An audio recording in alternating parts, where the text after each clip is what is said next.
नमस्कार, जोहार। छत्तीसगढ़ न्यूज में आपका बहुत बहुत स्वागत है। इससे पहले आप न्यूज को कहां से देख रहे हैं, कमेंट में जरूर बताएं। साथ ही चैनल को सब्सक्राइब करना बिल्कुल ना भूलें। छत्तीसगढ़ फॉर्मूले के दम पर चुनाव जीतना चाहती है कांग्रेस, इधर सफाया करने पर तुली बीजेपी। कांग्रेस अपने छत्तीसगढ़ फॉर्मूले के दम पर लोकसभा चुनाव में फतह हासिल करना चाहती है। छत्तीसगढ़ में पहली बार कांग्रेस की सरकार में हुई किसान कर्ज माफी योजना को पूरे देश में लागू करना चाहती है। ये कांग्रेस के एक बड़े दाव के रूप में देखा जा रहा है। बस्तर की धरती से पूर्व कांग्रेस अध्यक्ष राहुल गांधी ने इस संबंध में ऐलान किया है। उन्होंने कहा कि साल 2018 में छत्तीसगढ़ में जब हमारी सरकार बनी तो हमने प्रदेश के किसानों का कर्ज माफ किया। हिमाचल में आर्थिक संकट, राजस्व घाटा अनुदान का स्तर गिरा। राजस्व घाटा अनुदान के तहत मिलने वाली धनराशि हिमाचल सरकार के लिए ऑक्सीजन का काम करती है।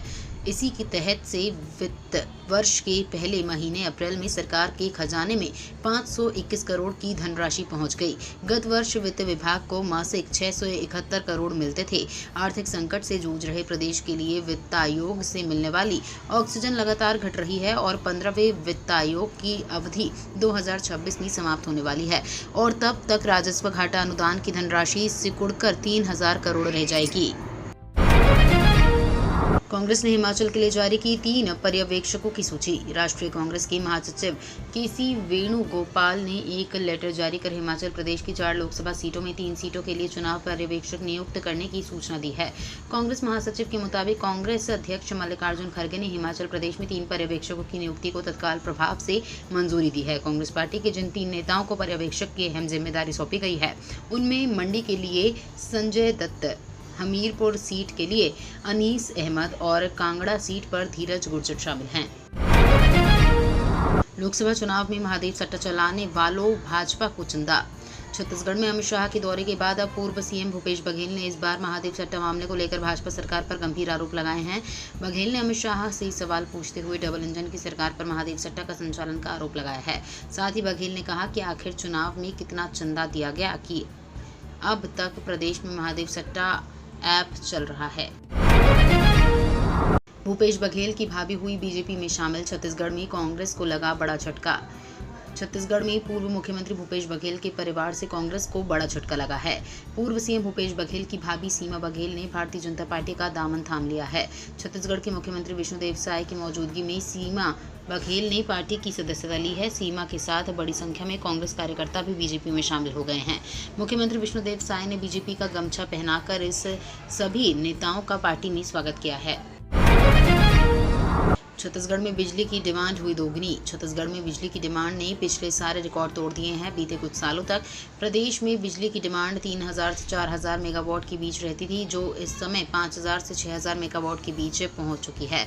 मांग में इसी तरह बढ़ोतरी होती रही तो साल 2029 से 30 में छत्तीसगढ़ को 8805 मेगावाट बिजली की जरूरत होगी। ये अनुमान केंद्रीय विद्युत प्राधिकरण ने 20वीं इलेक्ट्रिक पावर सर्वे के आधार पर लगाया है।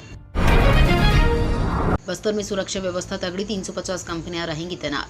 बस्तर में पहले चरण के मतदान में चाक चौबंद सुरक्षा व्यवस्था होगी। जिस तरह निर्वाचन कार्यालय की तैयारियां हैं, इससे अधिकारियों ने उम्मीद जताई है कि बस्तर में मतदान का पिछला रिकॉर्ड ध्वस्त हो जाएगा, वहीं ज्यादा से ज्यादा मतदान होगा। बस्तर में वर्ष 2019 में 63.16% मतदान हुआ था। नक्सली खतरों से मुकाबला करने व सुरक्षित मतदान के लिए बस्तर में इस बार 350 कंपनियां तैनात रहेंगी। बिलासपुर से विष्णु यादव ने खरीदा कांग्रेस का बी फार्म, बोले देवेंद्र योग्य लेकिन अंग्रेज भी बहुत योग्य।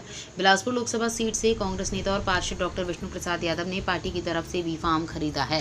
उन्होंने कहा कि देवेंद्र यादव योग्य है लेकिन अंग्रेज भी बहुत योग्य है, तो क्या उन्हें देश में बुला ले। कांग्रेस ने भिलाई विधायक देवेंद्र यादव को बिलासपुर से अधिकृत प्रत्याशी घोषित किया है। वे प्रचार में भी जुट गए हैं। विष्णु यादव प्रदेश कांग्रेस कार्य समिति के सदस्य भी हैं। आखिर वक्त पर किनारे करने का आरोप लगाते हुए उन्होंने कहा कि उनके साथ बार बार अन्याय हो रहा है। 21 अप्रैल को छत्तीसगढ़ दौरे पर आ सकती हैं प्रियंका। कांग्रेस सांसद राहुल गांधी के दौरे के बाद अब पार्टी की राष्ट्रीय महासचिव प्रियंका गांधी का दौरा लगभग तय माना जा रहा है। संभावना है कि प्रियंका 21 अप्रैल को चुनाव प्रचार करने छत्तीसगढ़ दौरे पर आ सकती हैं। प्रियंका गांधी 21 अप्रैल को राजनांदगांव लोकसभा क्षेत्र में कांग्रेस प्रत्याशी और पूर्व मुख्यमंत्री भूपेश बघेल के समर्थन में बड़ी आम सभा करेंगी। इस आम सभा के बाद वे कांकेर भी जाएंगी। लक्ष्य 2047 पर पीएम मोदी का बड़ा बयान। आपका लक्ष्य 2047 है। इस सवाल पर पीएम मोदी ने कहा, मैं समझता हूं कि 2047 और 2024 दोनों को मिक्सअप नहीं करना चाहिए। देश जब आज़ादी के 75 साल मना रहा था, उसी समय मैंने ये विषय लोगों के सामने रखना शुरू किया था। मैं कहता था कि 2047 में देश की आज़ादी के 100 साल होंगे। ये माइलस्टोन होगा। ये चीज़ें व्यक्ति में नए संकल्प भरती है। इस 25 साल का हम सर्वाधिक उपयोग कैसे करें, हर इंस्टीट्यूशन को लक्ष्य बनाना रहेगा। रायपुर एयरपोर्ट पर अब 1 मिनट में होगी सिक्योरिटी चेकिंग। रायपुर के स्वामी विवेकानंद एयरपोर्ट पर पहली डीजी हवाई यात्रा ऐप का ट्रायल शुरू किया जा रहा है। इससे अब गेट पर यात्रियों की जांच में महज 1 से 2 मिनट का समय लगेगा। ये सुविधा सबसे पहले विस्तारा एयरलाइंस में सफ़र करने वाले यात्रियों को मिलेगी। कुछ दिनों बाद सभी एयरलाइंस के यात्री इसका लाभ उठा सकेंगे। रायपुर में विस्तारा एयरलाइंस ने इसकी शुरुआत कर दी है और सबसे ज़्यादा इसी एयरलाइंस की फ़्लाइट है। इंडिगो प्रबंधन का भी कहना है कि जल्द ही ये सुविधा शुरू कर दी जाएगी। छत्तीसगढ़ के आत्मानंद स्कूलों में गर्ल्स एजुकेशन पर फोकस। 50% सीटों पर मिलेगा लड़कियों को एडमिशन। स्वामी आत्मानंद स्कूलों में खास तौर पर निचले तबके से आने वाले बच्चों को अंग्रेजी माध्यम की शिक्षा दी जा रही है। आत्मानंद स्कूल खुलने के बाद से ही यहां एडमिशन के लिए मारामारी रहती है। अब इन स्कूलों में बालिका शिक्षा को बढ़ावा देने के लिए भाजपा सरकार ने नियमों में बदलाव कर दिया है। इन स्कूलों की 50% सीटें लड़कियों के लिए रिजर्व कर दी गई हैं। 10 अप्रैल से 5 मई तक ऑनलाइन फॉर्म भरने की प्रक्रिया भी शुरू हो गई है।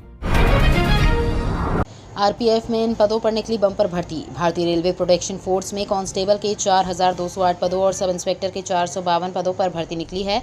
इसके लिए 15 अप्रैल से आवेदन फॉर्म भरे जा सकेंगे और आवेदन की अंतिम तिथि 14 मई है। कांस्टेबल पद के लिए आवेदकों का 10वीं पास और एसआई पद के लिए ग्रेजुएट होना बहुत ज़रूरी है। आवेदन के दौरान उम्मीदवारों को 500 रुपये आवेदन शुल्क जमा करना होगा। वहीं आरक्षित वर्ग के लिए ये शुल्क 250 रुपये है।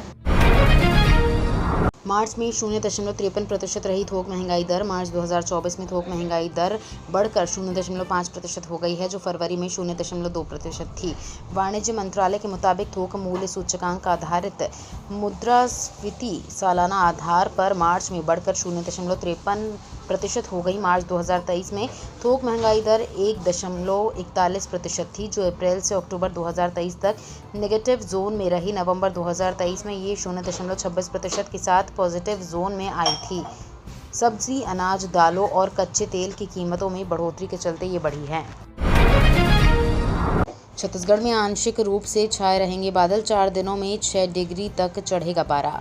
लगभग 1 सप्ताह की राहत के बाद अब फिर से छत्तीसगढ़ में लोगों को सूर्य की तपिश का सामना करना पड़ेगा। मौसम विज्ञानियों के अनुसार दक्षिण से आने वाली नमी युक्त हवाओं का आगमन कमज़ोर हो जाने के कारण प्रदेश में मौसम शुष्क रहने की संभावना है। वहीं अगले 4 दिनों में अधिकतम तापमान में से 4 से 6 डिग्री सेल्सियस की बढ़ोतरी होने के आसार हैं। ये तो थी आज की बड़ी खबरें। अगर आपको न्यूज़ पसंद आई हो तो वीडियो को लाइक और शेयर करना बिल्कुल ना भूलें। धन्यवाद।